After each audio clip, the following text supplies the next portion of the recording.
Dr.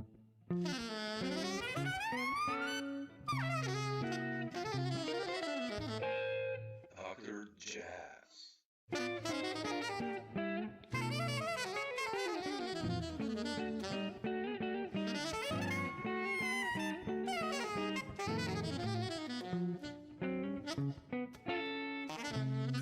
But I'll just jump in. Maybe I'm behind, but like your last record is Rich in Symbols, number 2, right? I mean, Yeah. Mm-hmm. okay. Or you have something Yeah, I new can't coming up? remember if the order of which one, but yeah, that sounds right. Yeah. I wanted to start this talk with this one. I mean, I've listened to it a lot, and it's like it's such a beautiful record. It sounds with this almost hypnotic first composition and ends with this fragile front of winter, which is, I mean, I don't know, it's something fragile about that last tune. Like, how did you approach this project? And I know you base basically the compositions on paintings, and there are several records out there that kind of happened like that. But why this idea, and how did you approach, especially composing that? Well, yeah, it goes back about 10 years ago, and I was having a period of I guess which could be described as writer's block. I was having a hard time starting anything and definitely completing anything because I couldn't start it, and I was really in my own head. And I was I was traveling one day, and I went to a museum on a day off, and I decided to bring my manuscript book with me. And and I was looking at paintings, and I have a background when I was a kid in the visual arts, and it was one of the things that maybe I was considering. Not that I was considering it formally at that age because I was still young, but it was something that was really important to me, and I was doing all the time. I think most at that point it was sculpture, and so there was already this relationship with the visual arts. And when I went to the museum with my manuscript book, I noticed that I was hearing a lot of music, and so it became this kind of instant way of, I guess, getting out of my own way, and I felt like I almost had a job to do, and the job was actually documenting what I was hearing. So that was really helpful at a time. So I the first Rich in Symbols one was inspired by works from New York in the 1970s, and in the Lower East Side movement. So artists such as Robert Mapplethorpe, Jean-Michel Basquiat, this great photographer Robert Longo, Nan Golden, who's alive and active, Fab Five Freddy. There's a couple more that Keith Haring, of course, and there are maybe one or two more that I'm leaving out. And so that was really rewarding. And when I got time to perform the music, the works were projected behind the band. Oh wow, okay, that's a cool idea. And so so when I felt like it maybe was more helpful for the audience to be able to see which paintings went with what song. So this Rich in Symbols 2 that you're asking about is a continuation of that, but I looked more towards the works of a group of artists that were very influential in where I'm from originally, which is in Canada, and they're called the Group of Seven, and they were active around World War I, and they're kind of loosely labeled like the Canadian Impressionists. So if you see some of their work, you'll notice that. Check them all. It's quite nice. Yeah, and so it's cool because, and maybe you can relate, because you're what country are you from? Oh, Slovenia, Europe. Okay, so that's a very beautiful place. And I don't know if you can relate, but like, I find that in Canada, the geography is very influential on the culture. Here's the same. the Yeah, same? yeah, yeah, Yeah, yeah, I mean that is a beautiful. Where you're from, I've driven through for music, and it was one of the most oh, beautiful really? Oh, places. Like, wow. oh Okay. yeah, amazing, amazing. I think we drove from. If I would I have gone through Slovenia if we drove from Zagreb to Vienna? Yeah, definitely. You basically Yeah. drove past me, like past Maribor, which is my hometown, near there where I live. So yeah, Okay. Yeah, it yeah, was yeah. really very memorable. So these group of artists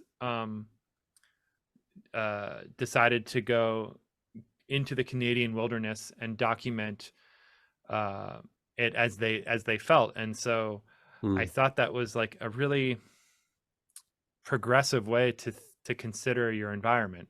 And it seems so obvious now, but mm, I think as far as like a subject matter, like landscape, which isn't as sexy as some of the other things that they could have been painting, it at least in Canada, it helped solidify uh, how to interpret our surroundings in a mm, creative way.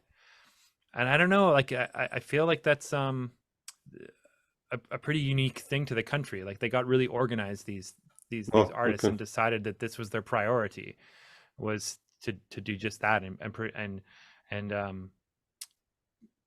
mm, enhance the identity of Canadians through creative interpretations of the landscape. I just like, Mm, I feel like that's, we could also be talking about music, you know, like there's so many, they cross over so closely. So a very long answer to your quick oh, no, no, question beautiful is to it hear that, did actually. Yeah, I love it. it didn't feel like such of a departure as a musician to let myself be guided by these Mm. works.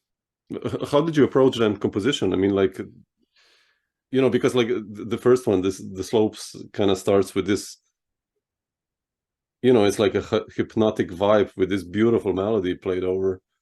And how did you start writing the music? I mean, Yeah, some of them I think you could almost see as soundtracks for the painting. yeah. So, but that one is a little bit more of like if you were to step into the painting. So the Mm, melody that you hear at the beginning would be is my version of what could be a very traditional French folk song. So yeah. Mm,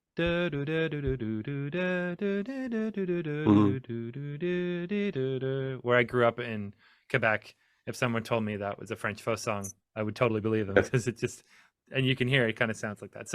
So looking at the little houses on the mountain in the painting, I thought, okay, what would people be doing at this time of day in those Mm, houses? And one of yeah. the things would be probably there would be a violin gathered around, and then what you're hearing at the beginning is I did some field recordings of myself walking through snow and microphone that walking through the snow. So after a Yeah, hard it's day's cool. work in that very brutal climate, um, just supposed to kind of sonically set the environment, and then um, moving on to the like bitonal Hmm. composition.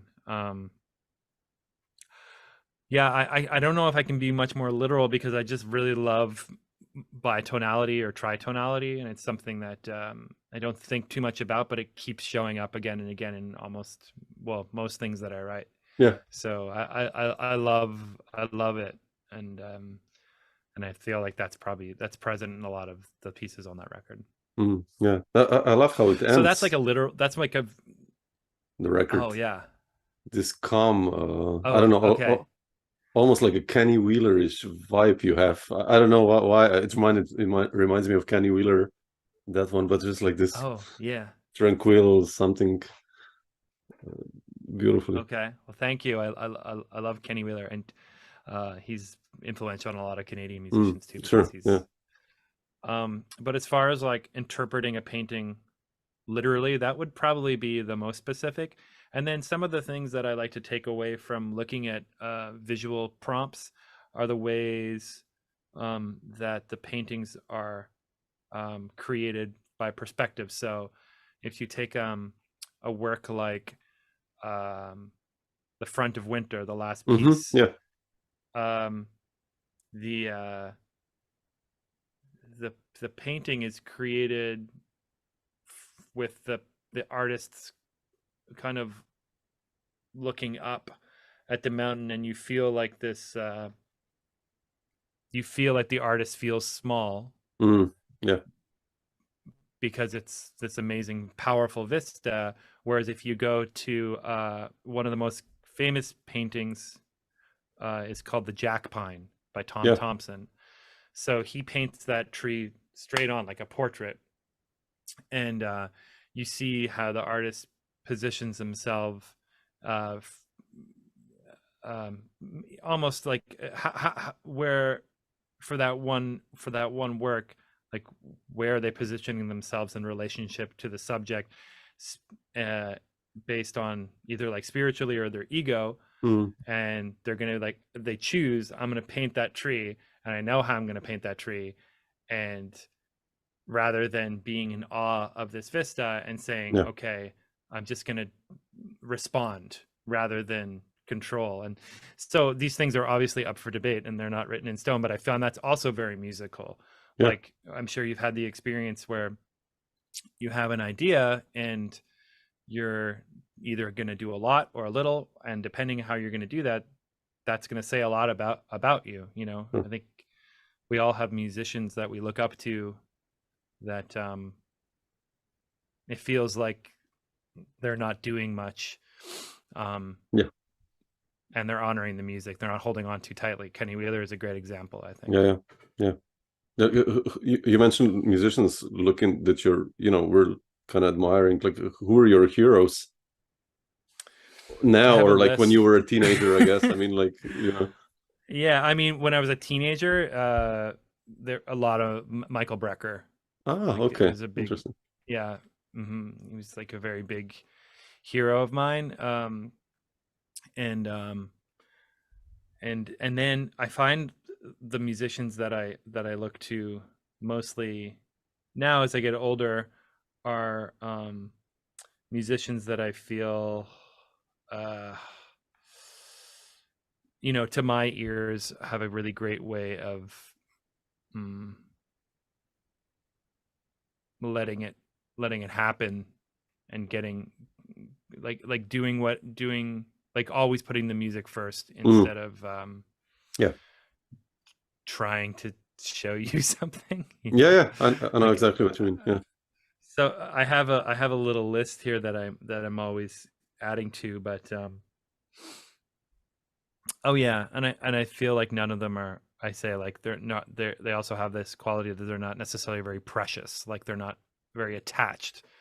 So some of the players here I have are Lester Young, Paul Bley, John Gilmore, Jim Hall, Carla Bley, Steve Swallow, Jan Garbarek, Jimmy Jufree, Bach, Tom Harrell. That's a nice. Yeah. It's like it's the list. Miles Davis, if I didn't say that already. Billy Hart, and the those are mostly just improvisers, and I have composers too, and sure. Yeah. So yeah, I kind of keep this list on my phone of prompts, if like things to remember.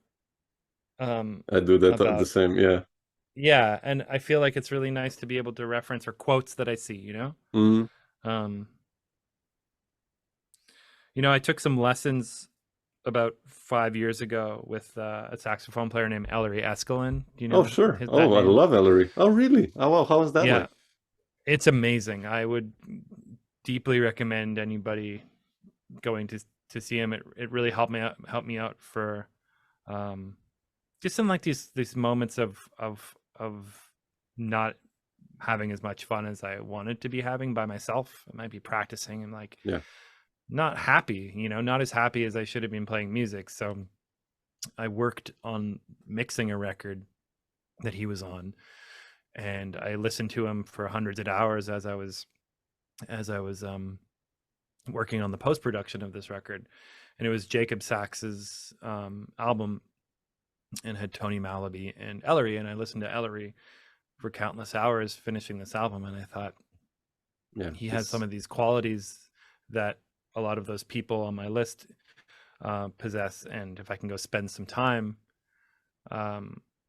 with him, why wouldn't I? And it was really helpful. I think I took about 5 lessons and a lot of notes, and he has a really special way of listening to you, playing and speaking, and then responding with a lot of questions. I can't even remember him ever saying something like, well, you should do this, or it's actually this way. It's more like, well, why do you think you are feeling that way, or why do you think you do that when you're playing? And things that really help me find my own answers, so I could feel inspired to keep moving in a way that feels more personal now than ever before. So it was like really, really helped me out. Like, did you talk about composition also with Ellery? I mean, like when you mentioned before, you had kind of problems starting a composition, or like, I sometimes start writing a tune and I'm like, oh, shit, it's another rubato melody. I mean, it's nice, but then I start questioning myself whether we or I or the world needs that. But I still do it because of a project I'm writing on. Like, how do you approach writer's blocks nowadays if you don't go to paintings, or like if you talked about this with Ellery also? Or... I can't remember specifically about composition, but the way that I would approach that, the way you're saying right now, is, again, if we go back to the visual arts, I think that it's important to keep creating, because it builds a body of work, and I think that it helps the listener relate to you. So let's say that that's good too. Let's say I went to go see your band play and you played 6 pieces and 3 of them were rubato. To me, I wouldn't be bored. I would say, okay, that's cool. Like, there's a space that Samo's hanging out in that is really special to him. And the more you hang out in that space, the more you're going to find out about it and about yourself and how you relate, to the point where I might go see you in 10 years. And if it's something like certain sets of Paul Motion's band that I saw, where almost the entire sets were rubato. Exactly. Yeah. So I think it just informs and enhances who you are. And as a listener, I'm like, Tim Byrne plays regularly at a bar just a couple streets over from where I live, and I would say most of actually all the pieces in this series that he's written now, like, they don't really have tempos to speak of, and really? I never find myself being like, oh boy, another rubato. It's just there's so many shapes and so maybe see it as like that's a part good of one. like a series. Yeah, no, it's like, when I listen to Bill Frisell, it kind of makes sense. Or you mentioned Paul Motion, that's basically their language, right? It's, a Paul Motion tune, it's just like, okay. But when you write, I mean, when I write, sometimes I doubt myself. Maybe, it's natural. Maybe Paul did it as well, doubted himself sometimes, or didn't. I don't know. It's hard to say. Yeah, but, I mean, I think about this. I've thought about this stuff a lot. So, and seriously, interrupt me whenever I've talked too long. Please. But I think to that point, if you can think about writing as choices, and the way that, and I can relate it to playing too, but if you can think about writing as a series of choices that you're making and feeling empowered by it, because the choices that you were making when you were writing are just as important as the choices that Stravinsky makes when he writes. And to feel that, not that it's comparative, it's just yours are just as valid. So making your decision, sticking by it, knowing that you can always erase something, knowing that you don't have to play it. I'm sure there are a lot of works that many visual artists created that always got painted over because it's important. You had to get it out. And then talking about the Bill Frisell playing, the more I do this and the longer I'm in this environment of musicians, the more I'm realizing that it's so much about listening. Mm-hmm. It's about responding rather than, which is I'm kind of like contradicting myself there. So yeah, like we all know when somebody does something because they wanted to do it, instead of hearing those musicians that are, it's a little harder to put your finger on, but you know it when you hear it. Like, well, you know it when you don't hear it. When you hear someone that's playing a ton of notes and you get boring because you get bored, right? But when you hear someone that you don't get bored of it, I think it's because they're listening. Yeah, makes sense. I wrote a Carla Bley quote down actually that really inspired me. And she says it really succinctly, better than I just did rambling on. But she says, okay, listening is more important than anything else because that's what music is. Somebody is playing something and you're receiving it. It's sending and receiving. Yeah. And I could say from personal experience, having played, a bunch of gigs with Carla, that even though technically she lacks, or rather not lacks, but technically doesn't possess the same amount of technique, the magic that happened on the bandstand because of her listening there were some really exceptional moments. Yeah. It's all these guys, Frisell and all, again, if we mean with technique, like, what El Di Meola does, or some fast players, but like, for me, these guys have the best technique also.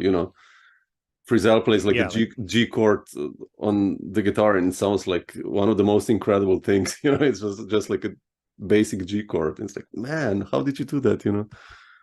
I love that. It's, well, yeah, that's another discussion, is sound, right? Yeah. I mean, responding, always being in that kind of state of alertness and responsiveness, but then the way that you're responding to people with this sound that is, brings years of contemplation to each situation. So that's a whole nother thing that we can talk about too. Yeah, no, but I wanted to ask you. You mentioned Carla Bley, and I mentioned Frisell now. And when I listen to this record, "Rich in Symbols" #2, I get the feeling you're always serving the music, and the ego is hidden when I listen to you play. And all these artists possess that, like Frisell as well. I've seen him like a zillion times live, and it's his band, and he takes maybe 2 solos, kind of. Or like on this record of yours, I get this idea also, like that you were more talking about, composition and the whole story. Like, was that the case? I mean, or in general, with your playing? Yeah, I mean, I'm really happy it comes across that way, because going back to those lessons I took with Allery, I feel like maybe you just quoted something exactly that I've said in one of those lessons, is that I am hoping to get to a place that communicates with the listener that it's the music is first, and that helps also when you surround yourself with people that feel the same way. So I'm not sure I remember exactly the question though. Yeah, no. It's just, I would just get you there. Like, you connected yourself with these amazing players. Like, and I know you and Zach Lober and Jacob Sachs go a really long way, I think, back. But can you tell me a little bit about the band? I mean, how did you get these guys together? And what's your story with Jacob? I mean, when did you start playing with him, actually? I met Jacob through Zach Lober, who has a different project called the Ancestry Project, and that's uh, music written around the story of his grandfather immigrating Okay. to Oh. Montreal. It's really cool, and Jacob and I kept in touch ever since. And then when I moved to New York in 2014, Jacob was one of the people that I knew, so I looked him up, and coincidentally, he's also a neighbor of mine. Oh, wow. Okay. So, yeah, so we live in the same neighborhood. So we started playing shortly after I got here, and Eric Dube, the drummer, is Hmm. a drummer that I met through a guitar player, Matthew Stevens, who I think you actually Oh, yeah, spoke sure. with. Yeah, yeah, yeah. Yeah, so Matt and I Oh, go yeah, they back play a way lot back. together. Yeah, yeah. Yes, yeah. So Matt and I go way back almost to when we were teenagers. He's from Toronto and I'm from Montreal, so they're kind of far away from each other. But Canada doesn't have a lot of people in it, so if anybody who's interested in playing improvised music and they get to a certain level, you usually hear about each other. Yeah, And sure. so, excuse me. I heard about Matt when I was growing up, and then we played together. Matt plays on that first Rich and Symbols album. Um, and then Eric and I have kept playing since. And then for this Rich and Symbols too, I think the idea with having pedal steel instead of guitar, Joe Grass. It's beautiful. Yeah, I just for some of the things I was hearing, I wanted it to sound. I wanted to be able to like drop into some dream state sounds. So on the intro to the Jack Pine, Hmm. for instance, that should sound kind of like a parlor after dinner in like World War One Yeah. era. And I feel like just knowing that the pedal steel and like acoustic guitar and the banjo, all of those instruments were available, helped kind of keep my my daydreams compositionally like a little bit more in that zone if I needed it to be. Mm. Yeah, beautiful. Yeah, I love the pedal steel. I mean, it's such a cool instrument. So all those instruments you mentioned, and the dobro, Jerry Douglas. When I hear him play, I'm like, oh man, Mm-hmm. need to learn that.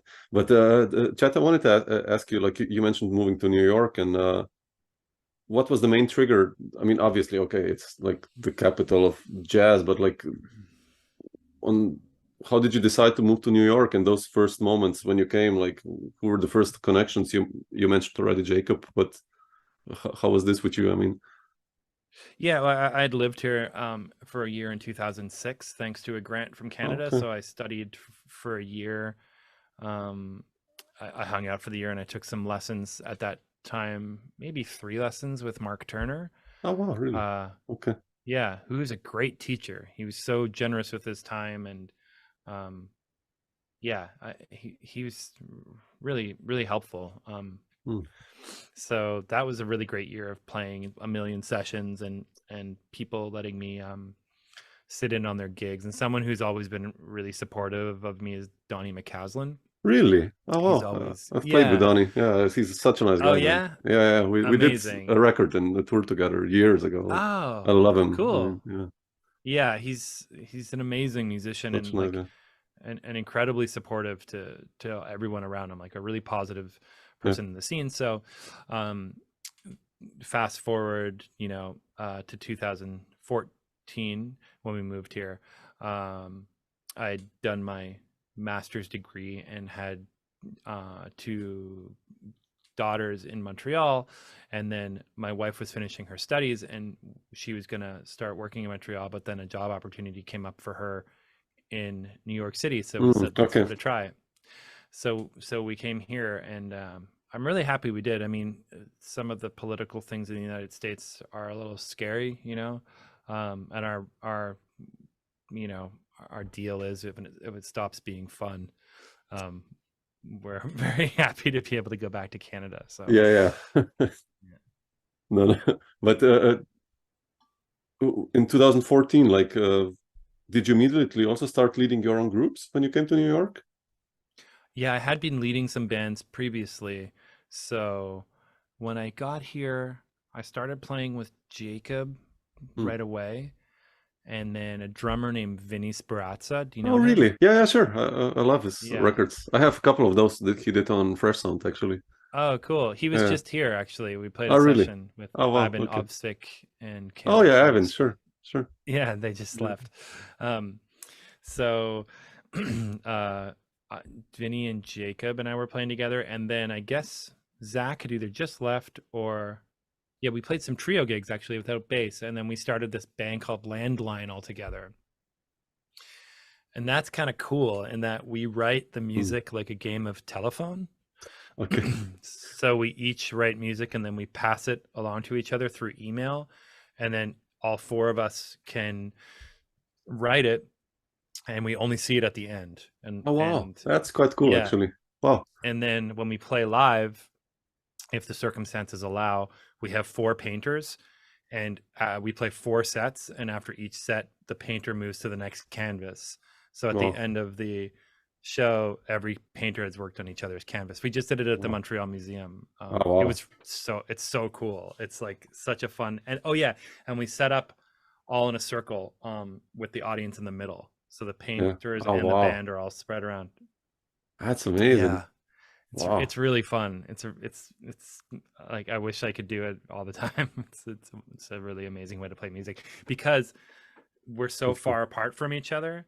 Yeah. The sound that you're trying to support almost kind of exists up above you in like this orb, and you can focus on different musicians. But when we played last time, Jacob was about 60 feet away from me on the other side of the hall, and I could still hear him, but I could hear how he was responding. And then Vinny was 30 feet away and That's Zach heavy. 30 feet away. And Wow. yeah, and then two painters on each side. I can send you pictures. Oh, please, man. I'd love to see that. That's a cool idea. But how do you have like in-ear monitoring, or you just played acoustic? Completely acoustically. Oh, Yeah, we shit. did it Okay, once that's in heavy. Brooklyn. Yeah, we did it once in Brooklyn, and then once here. I'll put a picture in the chat. That's a cool idea, actually. That's cool. Wow. Yeah, so we've been having fun with that. And then I think I started a I don't know if I had started any other projects besides the trio that I had with Yeah. Thomas Morgan Yeah. Yeah. and originally Ethan Iverson, and now it's Jacob. So we've been having a really good time playing and recording, and Yeah. I love writing for that group. That group was actually inspired by some travels with Carla Bley and her inspiring me and How did advising you me meet to. Carla, by the way? What's your story with Carla? Yeah, I met Carla through Dave Douglas. So Dave Douglas and I had a project together called Riverside, Yeah, and I Steve love that. Swallow. Yeah. Yeah, I wanted to ask you Okay, first. Okay, then I'll go back. Like, how did you meet sure. Dave and Steve also? So, I mean, I love that Yeah. record. That's such a beautiful record, by the way. Oh, thanks. I'm glad you like it. It's I love making those. So that's actually a pretty cool story. Dave and I had made the two Riverside records, and then we asked Carla, how did it work? Yeah, we asked Carla to write some music, or we had heard that Carla really liked the recordings and she Okay. had been writing music for us. So we were really excited Wow. to be able to play brand new Carla Bley music. And then at some point, I guess we were traveling and we asked Steve, like, hey, do you think Carla would ever want to play with us? And I guess it wasn't, to me, it wasn't a big deal. But then when I look back on her historically, like her Yeah. career, Yeah. she doesn't really play piano in small group. They have piano players and she played organ, or of course she was conducting a lot. So so we actually went to their home near Woodstock and had a meeting, and just a meeting. We hung out and had coffee. They're really cool. Yeah. So I'll try to find that picture for you, and oh, I think I know where it is, and then I'll send it to you. So she said, okay, let me think about it. And then she agreed. So now we were a quintet, and we got to do a couple of tours as a quintet with Carla on piano. And that was really, really special. And the way that I met Dave, I went to the Banff program when it was happening. Okay. Do you know that? Yeah, sure. I program? mean, you know, I've spoken to so many guys who went to Banff in the 80s, and that was like Oh, yeah. groundbreaking from everyone, you know, because Kenny Wheeler was there and Dave Holland and all these guys were basically teaching. And so half of the guys who were around 50 went there in mid 80s kind of. So yeah, it was really helpful for me because I went there when I'm wasting. Oh, here it is. Okay, geez, it took long enough. I'm gonna send you a picture here. So can I copy this? And I'm gonna put this in the chat. We can talk about this later if you want, but just so you have it. Sure. So I went to Banff, and Kenny Wheeler was. I'm sorry, not Kenny Wheeler. Kenny Werner was directing it. And yeah, that was really fun. And then and Dave was there as a guest. And then the next year, or the year after that, rather, I went back and Dave was doing what Kenny Werner was doing. And I had mentioned that I was really into the music of Jimmy Giuffre, and so was Dave. And Dave had been writing music kind of in response to to Jimmy Giuffre's creative output. And so we did some playing at Banff together. And then I think that was the year where I also played a concert with his quintet, because they were there at Banff. That was really cool. That was my first opportunity getting to play with a band at that level, really inspired me for the years to come. So that was the relationship that how I met Dave. And then we reached out to Steve Swallow, who accepted to play with us. And then fast forward to involving Carla, and my brother was playing drums in that. He still lives in Montreal. Did you but you didn't record anything with Carla, right? It's not a record out, or no, there's no record. There's a that's a shame. Yeah, there's a recording of it from a Montreal Jazz Festival thing that I don't know why it was recorded. If it was for a radio show, or if it was just maybe a board. No, it was just a recording from the board. And then the idea was that we were gonna record the music, but she got too ill for us to do in the studio. So yeah, she wrote some amazing suite inspired by Donald Trump. It was some very funny moments. Can you imagine? Yeah, there's one called the Donald. It's very funny. Oh my god, I can see it. Yeah, it's amazing. Yeah. I wanted to ask you about I mean, these connections that you had in the past. You've played also with John Abercrombie, I've read. What was your story with John? I mean, where did you? Yeah, there was a bass player who was living near John, and they were playing a lot together in upstate New York. And the bass player reached out to my brother and me to see if we would be interested in joining. Oh, really? Wow. Joining them for some gigs. So we did 2 tours altogether. That was amazing, being able to. I wish I could.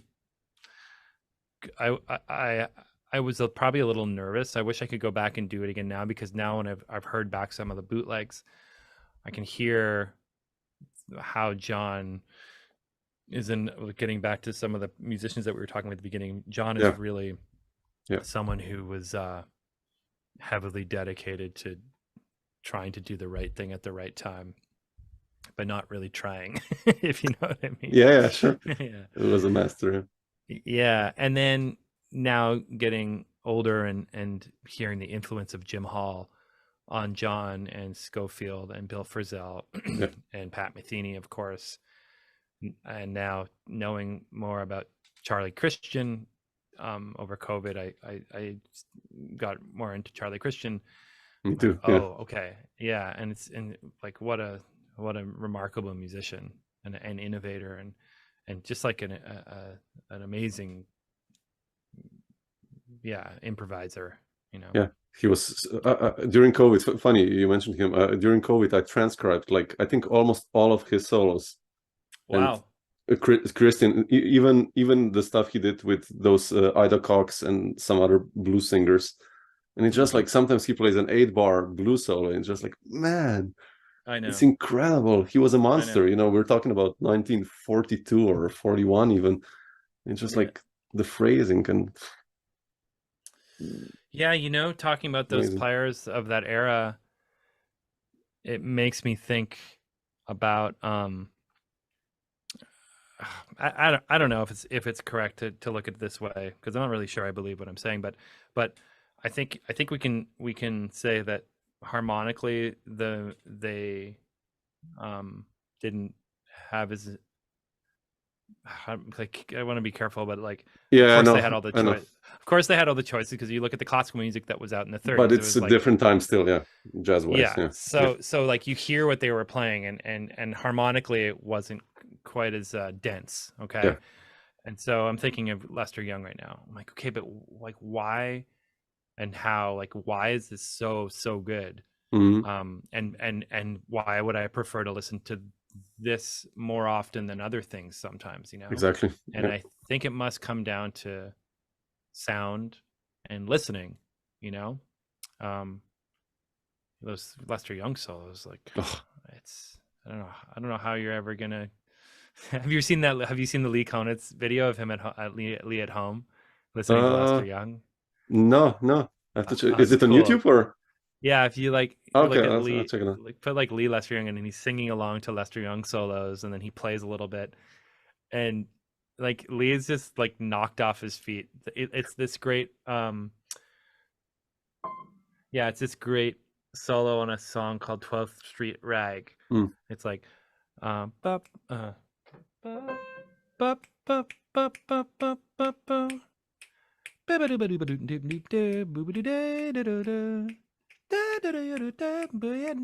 it's just like, it seems like tempo doesn't matter, key doesn't matter, like it's just, I guess it's, you know, just genius. yeah You know, it really is. Yeah, it's such a gifted musician. Yeah, it's such a great spirit. I agree. It's funny because sometimes you listen to those guys from the 40s, and me too, I prefer to listen to them than like some players who did records now or like in the 80s or 90s that are technically, like, on any instrument way further speed-wise or harmonically or whatever, but still those old guys, you know, they had the character and the sound, like you said, and there's something about it. I don't know, I always return to that, and I'm like, shit, Jim Hall solo, like on, I don't know, You'd Be So Nice to Come Home To. It's like, how did you play that, man? You know, those intervals, and like, and they hear those guys. Like, I feel like the people that we were just talking about don't play anything they don't hear. Yeah, I guess that's it. Yeah, that's part of it, I think. And then I was just thinking, as you were saying that, about people that I do like to listen to now, and I went to go hear Chris Speed play the other night, and I really felt like, I wrote him a note afterwards, and I really felt like everything he played, he couldn't help but be connected to. Like, I've always felt that way, but when I saw him the other night, it's like he's really,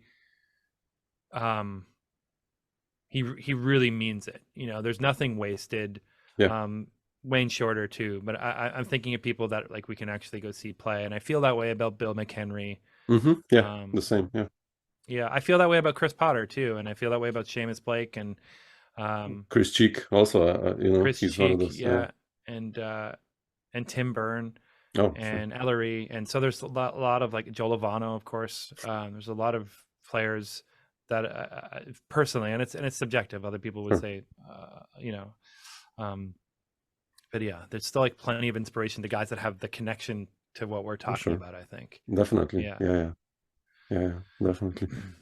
Chet, I also wanted to ask you about your connection with Mike Formanek and that drum trio. I love that record, you know, that you guys did. And you know, Formanek is again one of those guys that I really love his playing, you know, way back already with Byrne that you mentioned, like, and Jim Black, I think. This, like, and Chris Speed, I think, is in that band. But how did you connect with Michael? What was your story there? It was through Vinny Sparazza, and Okay. when Michael had been teaching at Peabody Conservatory for over 10 years, and Yeah. then when he was finished that, he was considering relocating back to New York City. And during that time, I think Vinny had a spare room in this apartment where he was living, and Mike was coming in for weekends just to do gigs and check it out. So Okay. they became very close over that period, and that was around the time where I started playing more with Vinny. Then Mike finally fully moved back here into New Jersey, and over COVID, we would go out to Mike's backyard and play. And so Yeah, I that's saw where we that. kind I of saw that. Yeah. that's where we formed that trio, and it was like you know to have that during the pandemic was a dream to have that outside of a pandemic is a dream come true. Like I've said it before, but I really mean it. Like I honestly feel like the luckiest tenor player in the world when I'm playing trio with those guys. Like it's and I think most saxophone players, if they played with those two guys, it's really like I don't know, man. It's so special. The listening is crazy. Yeah. So responsive, so supportive, and their sounds are beautiful. If you ever get to hear Vinny play live, of course we know Mike's playing, but their sounds are really like captivating. So that kind of started with these casual things of just being able to connect with one another through the pandemic, and then Mike being the energetic composer that he is, wrote this really inspired music. Yeah. And I think it's thanks to a commission that he got from something called the Jazz Composers Collective. So all of a sudden now we had a reason to be getting together besides just having fun. And Mike wrote this great music. And I've learned a lot from being around these composers. Like we were talking about Carla and Yeah. Dave and Mike Formanek and Steve, Timber and actually. I mean, as well.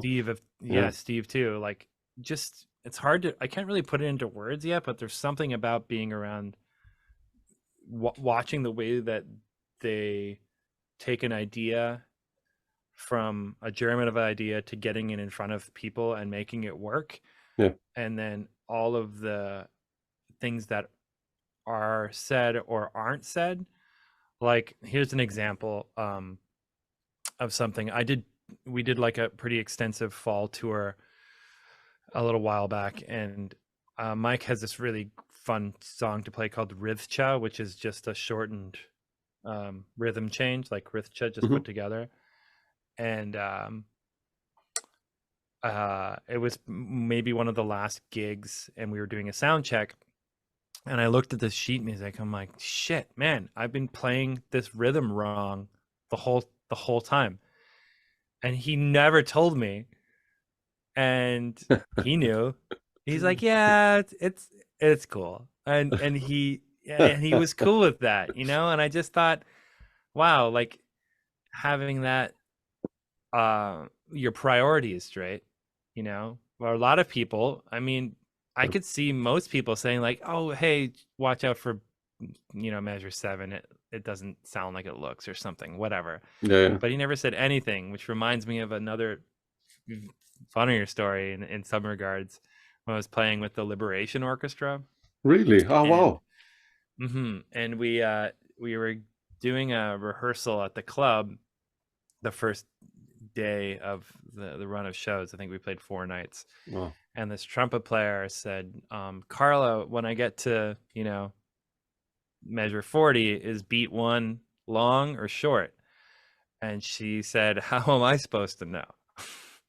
Which I thought was like, and she meant it, and the takeaway that I get from those two stories is that when you're with people that want you to be yourself, you're in good, you're in the right place.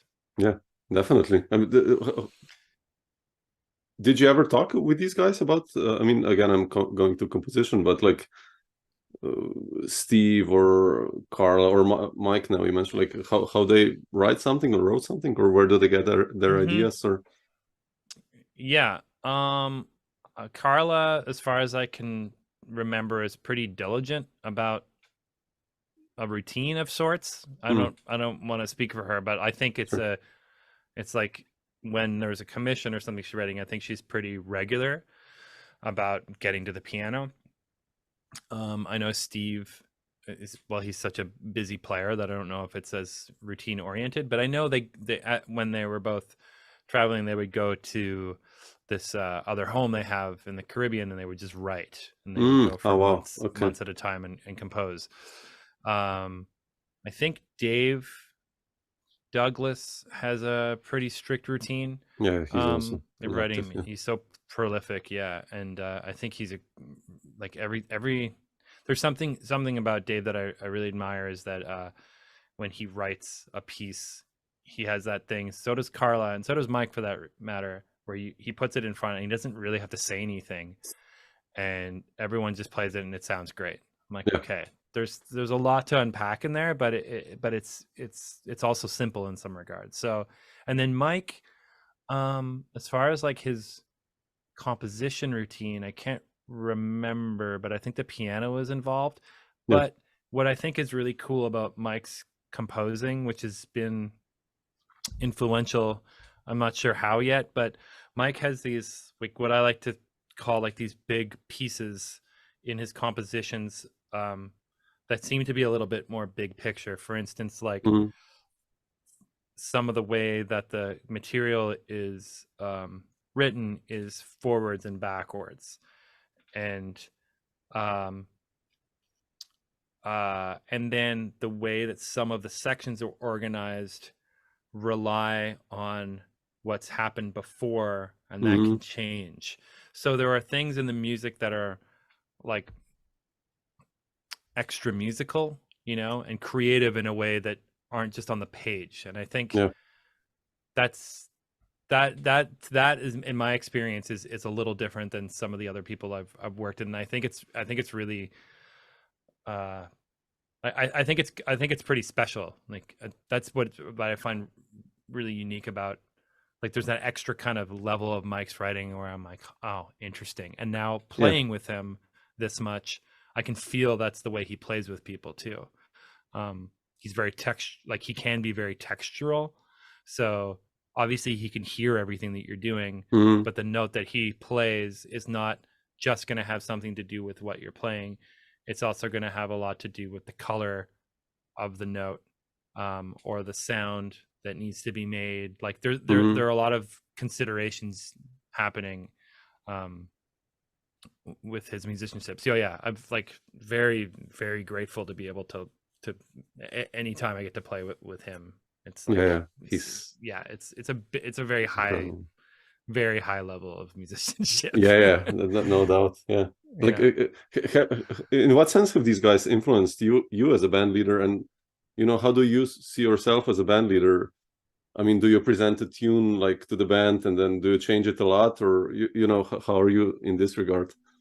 Yeah, I've gotten better at that, because those moments of working with Carla, like, tune titles would change from day to day. Like, now this song is called this. I'm like, yeah, of course it can be. Of course you can do that. Sure.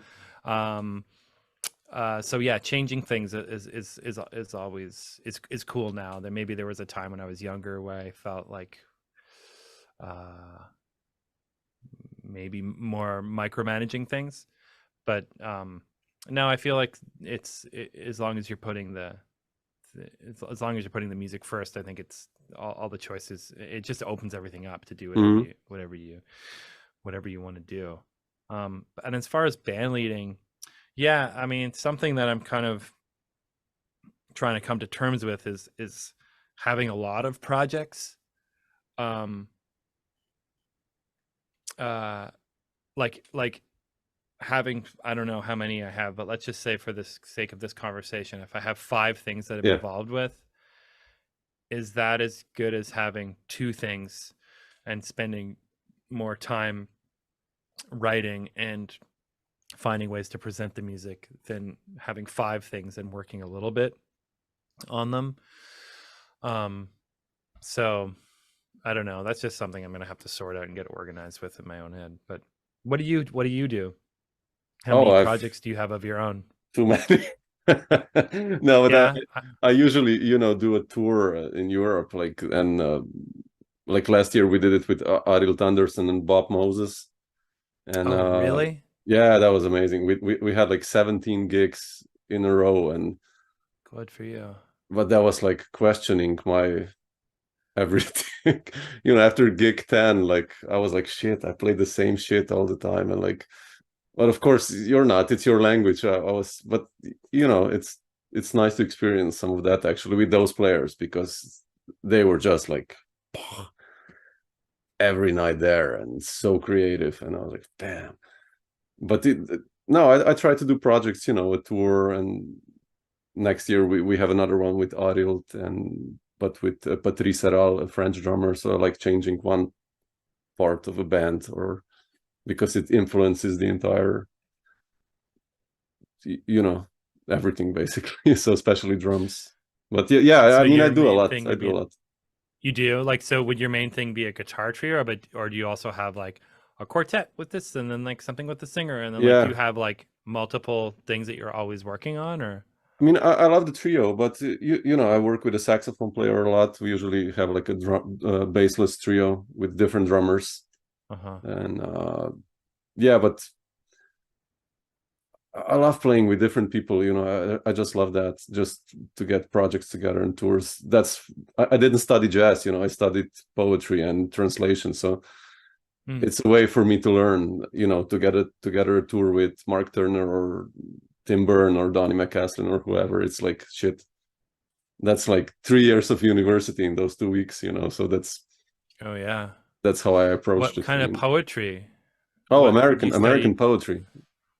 Oh, really? Yeah, yeah, I did a Wow. PhD actually in translation of American poetry. So that's I still love I it. I just mean, I got a love it. book of I got a book of poems by a poet that was new to me named Frank O'Hara. Oh Does that name ring a man, bell? this is one of my PhD. I actually studied him a lot, Frank O'Hara, the New York poets. Oh, Yeah, he was a okay. genius, man. I love his work. I have this book called Lunch Poems Yeah, that I sure. read in it. He wrote them It's when great. he was working in a museum, and then he did that, and Right. they're awesome, man. It's just like, you should check out like John Ashbery. You know John Ashbery? Mm-mm. Oh, I'll you write it should. down. He was like a contemporary of Frank O'Hara, and amazing. Uh, John Ashbery? John Ashbery, yeah, or Uh-huh. Gary Snyder. You might like him. Also an amazing poet. And Robert Creeley. You probably know Robert Creeley, right? Yeah, I do. Only by He's name, though. You should check him out. Steve Swall. I did this interview with Steve, right? And we were Oh, you supposed, kind did? of, yeah. I'll send you a link. And we were supposed to talk about music. We did a little, but then we both found out that we love Robert Creeley, and then it was like 40 minutes about Robert Creeley's poetry. I was like, okay, Oh, cool. yeah. I love poetry. It's like for you paintings. For me, it's like this. That, oh shit, wow, that's nice line breaks. You get a rhythm going on or whatever. So Ah. Now, do you find that there are like some musicians, um, whether they're conscious of it or not, uh, that structure their phrases better than others, and how it relates to like poetry? Like for some reason, Ornette Coleman is coming to my yeah, mind right now, where I yeah. feel like it's so speech-like but beautiful. Like, do you ever make those connections I mean, between? Ornette, yeah, I transcribed a lot of Ornette, so yeah, man, it's just like so natural, right? What he plays, it's Yeah. really like speech. I mean, it's I did a couple of lessons when I was younger with Schofield, and I still remember, like he said, like think like a saxophone player, Mm-hmm. and talking about the language of how we talk, like tones are words. I mean, it's a natural one, and with words we make sentences that makes phrases, and then you can make Hmm. a short story, which is basically a solo or something like that. So that was like, man, okay, that was so Man, cool. I've been doing this thing lately, where I'm like really learning the lyrics to songs, like actually now. After all the years of people saying it, I Yeah, finally fucking learned. But um, you mean of standards, so right? yes, Yeah, and ballads, and like so. Yeah. playing the ballads, but playing each word and really like singing it. So I learned this Billie Holiday version of Body and Soul, and then I learned a piece called With a Song in My Heart. Yeah. And really like had like a way of pronouncing each note on the saxophone. And the more I did this, I'm like, holy shit, I sound like Ben Webster. And then I went back to listen to Ben Webster. Obviously not really. I'm like, I think that's what he's doing.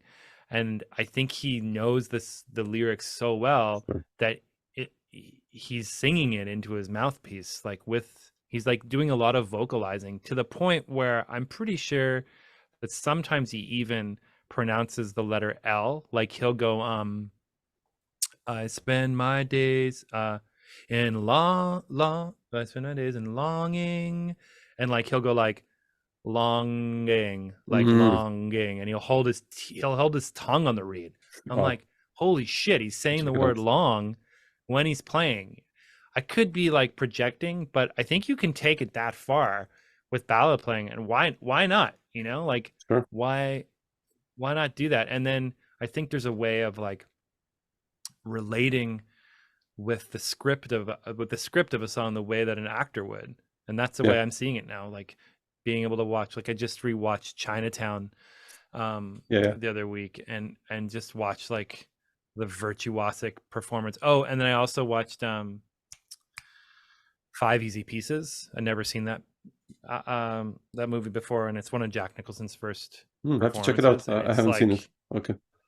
It's a beautiful, slow, like it's like a movie just like this, only like you could make in the 70s. Like not much happens, and Jack Nicholson like is like virtuosic, like unbelievable acting. So special. And to watch him act, which is hard to see because he's so good, but like watch the way that he relates with the script. Like, why can't you do that with lyrics as an instrumentalist? I think you can, you know? And so that's one of the things that I've been working on lately. And it's so fun, man. It's like someone hand you a script and you get to go on stage and be an actor when you play the melody now. It's really fun. Yeah. No, that's a good one to learn the ballads, especially because nowadays, you know, even that's a good one. I mean, even to my students, I give just like a, you know, Moon River lead sheet, and you know, we just play it. But if they knew the lyrics, that's completely different. It changes, like for any tune for that matter, actually. Like I have that's so cool. I'm gonna play in Montreal this week. Let me see. And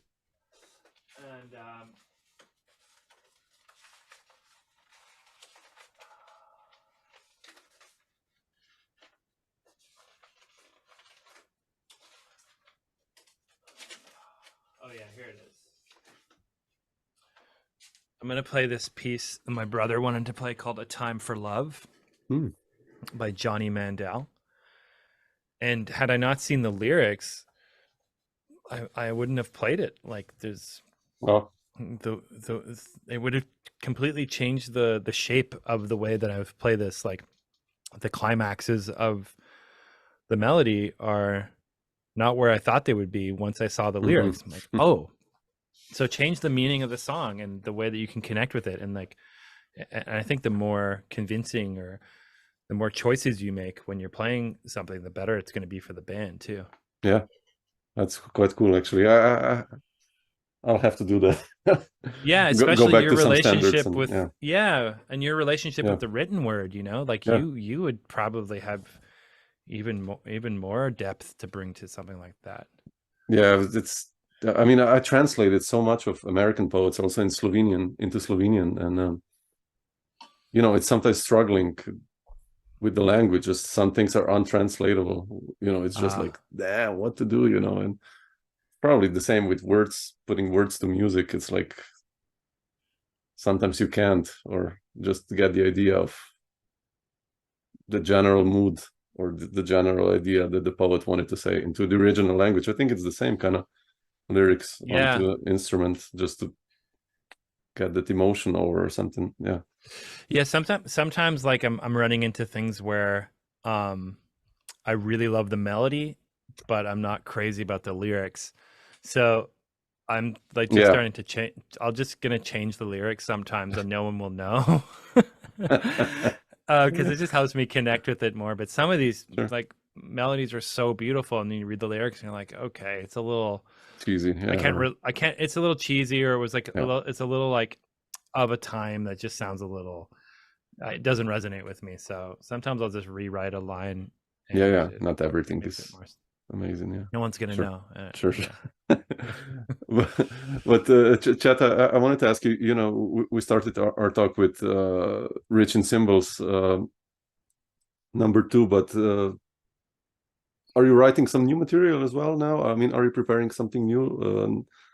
And what's kind of on the schedule for you? Is that Montreal, or are you coming to Europe also soon or not? Or I mean, what's happening there? Yeah, good questions. I would love to come to Europe specifically with this trio with Jacob Sachs and Thomas Morgan. So that's kind of Yeah. on my to-do list right beside me here. Is to try to find some ways to come. Yeah. And I have new enough material to record another record now, so Beautiful. I would like to do that. And then there's another band that I started recently called Ceremonial, and that's with Ingrid Lobrock, Oh, wow. Tim Byrne, Tom Rainey, Angelica Sanchez, and Whoa. Matt Pavoka.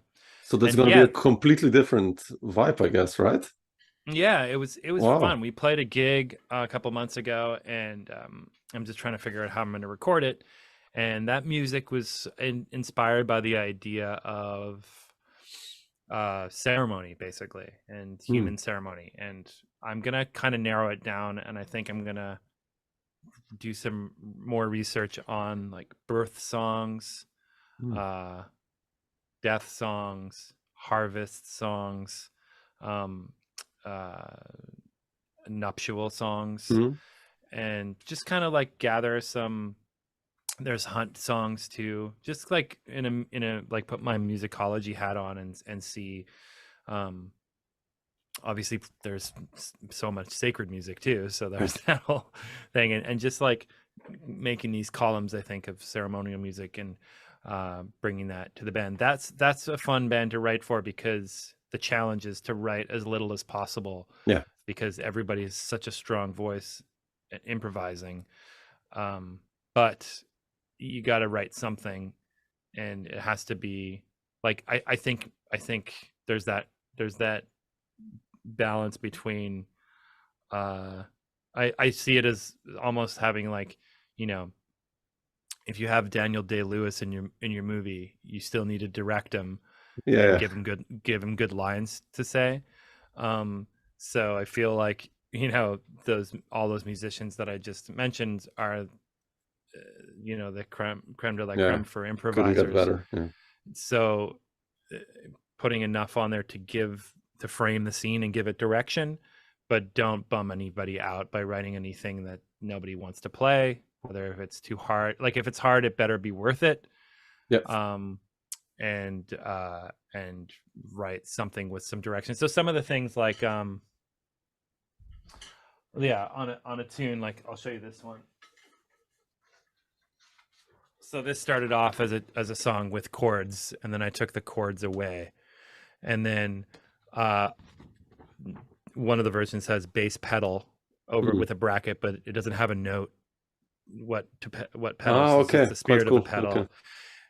And then I would put at the top Tim and Angie begin. So that's what Fantastic, starts yeah. a duo. Yeah. And then maybe there could be some more direction at the end, like Tom and I finished together, but I didn't even do that. I just like, so these kind of bigger pieces inspired kind of by Michael Formanek, actually getting back to that, where he would do something like, when we get to letter B, you guys start. Like, okay, that creates a shape, but still lets people be themselves, instead of like, don't fuck up beat 2 and measure 9. Like, it's not about that. So I think it went well. Everyone wants to keep doing it, so I think that means that I didn't piss anybody off too badly. and and I'm just trying to find the funds to record the band Oh, the sure. way that the way that I want to do it. And Beautiful, man. That's an exciting one. Okay. yeah, I'm gonna try to find another opportunity for us to play too. Fantastic. Yeah. Great. Cool. Chet, I'll slowly let you go so that I'll go to bed as well. So. Yeah, it's great. What time is it there? Oh, it's 11:10. So Okay. yeah. So Well, hey, it was nice to meet you. I hope that we get to you hang too. out together in person. And any plans to come here? No, I mean, I used to come before COVID, like once a year or even twice a year, and record or play with.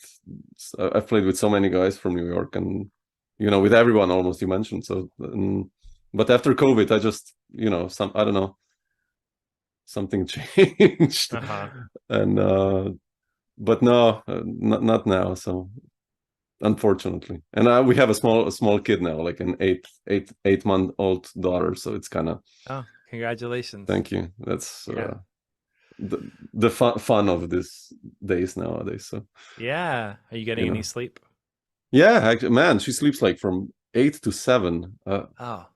I will never complain in my life anymore about anything because mine did not do that. Yeah, it's what I've heard. Like shit, I should just be quiet. Yeah, you got the new and improved model. Yeah, that's the good version. Yeah, 13 something, but. No, but otherwise, if you're going to be in Europe, just let me know also, and drop me a line. We're very close to Vienna or Graz. We're between Graz and Zagreb, kind of. So if you're there, let me know. There's a great drummer who lives in Czechia now named Jesse Simpson. Oh, okay, I know him. And he's amazing and a very good piano player too. Okay. And bassist. He's one of those guys. So he makes cymbals as well. But we're trying to come over because we have a new band with Carmen Rothwell as a bass player, Jacob sax, and Jesse. And we play. So far, we recorded 10 early compositions of Carla Bley, and the band's called Ictus. So we're trying to come and play. Sure. Okay. Yeah, so we're gonna try and come to play in Berlin, and Jesse's trying to find some things near Czechia and maybe in Zagreb too. Oh yeah.